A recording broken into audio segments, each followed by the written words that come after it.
Maritime museum বাংলাদেশের সংরক্ষিত একটি জাদুঘর, যেটি সম্পর্কে আমি তোমাদের কিছু তথ্য দিব। তো হ্যালো বন্ধুরা, তোমরা সবাই কেমন আছো? আশা করি তোমরা সবাই ভালো আছো। অনেক দিন হয়েছে মেরিটাইম মিউজিয়ামে গিয়েছিলাম, কিন্তু সময়ের জন্য আপলোড দিতে পারিনি। এটি হলো মেরিটাইম মিউজিয়ামের ফার্স্ট ফ্লোর। এখানের পোস্টারে বাংলাদেশের নদ নদী সম্পর্কে, সামুদ্রিক মাছ সম্পর্কে অনেক ধারণাই দেয়া হয়েছে। এখানে আমি দেখতে পেলাম একটা সুন্দর মানচিত্র, যেখানে বাংলাদেশের সব জায়গায় নামগুলো সিলেক্ট করে দেওয়া হয়েছে। আরও এখানে সামুদ্রিক জলাশয়ের কথাও বলা হয়েছে। আমার এই মিউজিয়ামটা খুব ভালো লেগেছে।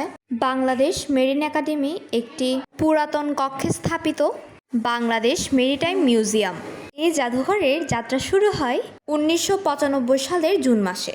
আপনাদের সাথে কথা বলতে বলতে আমি সেকেন্ড ফ্লোরটাও আপনাদেরকে ভালোভাবে দেখানোর চেষ্টা করছি, যেখানে 71-এর মহান মুক্তিযুদ্ধের ইতিহাস, নৌবাহিনীর ইতিহাস, যুদ্ধ জাহাজের মডেল, নৌ যোগাযোগ ব্যবস্থা এবং নৌবাহিনীদের স্মৃতিমূলক সামগ্রী সংরক্ষিত আছে।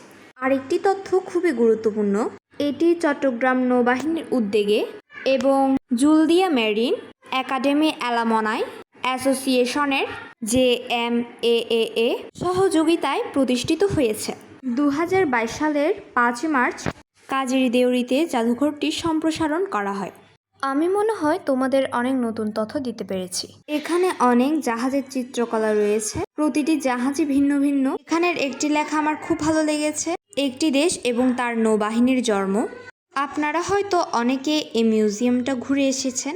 আপনাদের সাথে গল্প করতে করতে আমি চলে যাব থার্ড ফ্লোরে। এখানে রয়েছে সংরক্ষিত আরও অনেক কিছু। এটি হলো অগ্নি নির্বাহক সরঞ্জাম।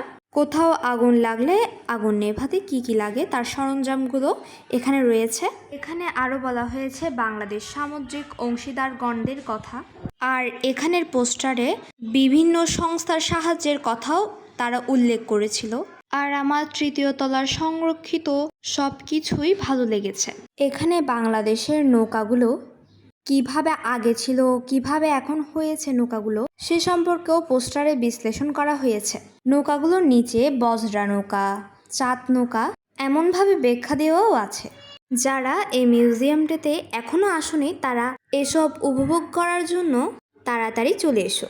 এই প্রদর্শনীর জিনিসগুলো কিন্তু অনেক সুন্দর ছিল, যেখানে পৃথিবীর একটা ড্যামও ছিল। আরও অনেক কিছুই আমরা এখানে দেখতে পাচ্ছি। এখানে তোমরা আরও দেখতে পাবে কিছু ঘন্টা রয়েছে। ঘন্টাগুলো সম্ভবত সময় পরিমাপ এবং বিভিন্ন প্রদর্শনী বা ইভেন্টের সূচনা লগ্ন জানানোর জন্য ব্যবহার করা হয়। আমি ঘন্টাগুলো একটু বাজিয়ে দেখছিলাম, এগুলোকে আসলে বাজে কিনা। তো আজকের ভিডিওটা এই পর্যন্ত।